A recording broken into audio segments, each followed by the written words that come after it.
এক স্ত্রী তার স্বামীর ফোন চেক করে এবং কয়েকটি সন্দেহজনক নাম খুঁজে পায়। প্রথম নামটি হচ্ছে আমার জীবন, দ্বিতীয় নামটি হচ্ছে আমার পাগলি, আর তৃতীয় নামটি সেভ করে আমার স্বপ্নের রানী। তখন মহিলাটি রাগান্বিত হয়ে পড়ে এবং প্রথম নাম্বারটিতে ফোন করে, দেখে এটা তার শাশুড়ি অর্থাৎ তার স্বামীর মা। তারপর সে দ্বিতীয় নাম্বারটি কল করে, তখন তার স্বামীর ছোট বোন জবাব দিল। যখন সে তৃতীয় নামটিতে কল করে দেখে নিজের ফোনটিতে রিং হচ্ছে, তখন এটা দেখে তিনি তার নির্দোষ স্বামীকে সন্দেহ করে আসছেন বলে খুব কষ্ট পেলেন। ওনার চোখ গড়িয়ে জল পড়া পর্যন্ত থামল না। প্রিয় স্বামীর স্বপ্নের রানীর ড্রিম গার্ল।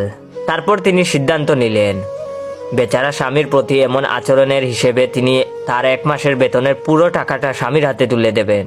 যেই কথা সেই কাজ, তিনি স্বামীর হাতে টাকাটা তুলে দিলেন।